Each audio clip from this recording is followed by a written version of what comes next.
ঘরে আছো? কও। ঘর থেকে বাইরে আছেন? হ্যাঁ কও কিলো। আর তোমার এত কোন স্বভাব? তোমার স্বভাবটা তো বেশি ভালো না। কে কি করছে? কে তোমার এত নাটক কে? দুদিন পরে পরে তোমার বোনের ফোন করে আনো না গো কে? কোন স্বভাব এটা? আজকে আইতেছে বলে আমার কল দিছিল, মাংস এনে থাও কইলো আমারে। কি এর মাংস? সুদা ডিম এনে থাও, ডিম দিয়া বাদ দিমু। তে আইলে বারো তো মাংস আনা কি নাকবই। এর মাংস আনবা? দুদিন পরে পরে আবো, এত নাটক কে? তুমি না কি কও বই না বউ মাংস আনবো না? তে কি আনবার কও তুমি? ডিম নিয়ে বা, আজকে খালি মাংস আনলে হইছে দেখো। বই না বই ডিম দিয়া খিলাই দিমু বোন রে, এত হ- তো কইতাছে। মা তুমি ফুফু আইলে আন্দার কো আর মাসিরা আইলে মাছ মাংস আন্দার কো। এই তুই চুপ, বেশি বেশি কথা কয়েছে। এই তো দেহ ফুপু গো মতো হইছে। দেহ এই তোমার মেয়ে, দেহ তোমার মেয়ে তোমার ভুল ধরতাছে। আর ধরবই।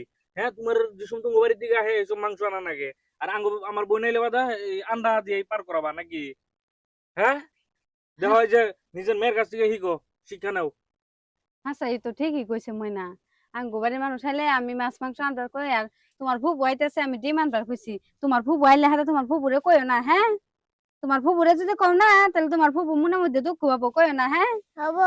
হ্যাঁ অবো কয় তাহলে না। ওরে নিয়ে যাইও, মাংস কি মাংস বানিয়ে নিয়ে খাবার চাইছে, আইন না।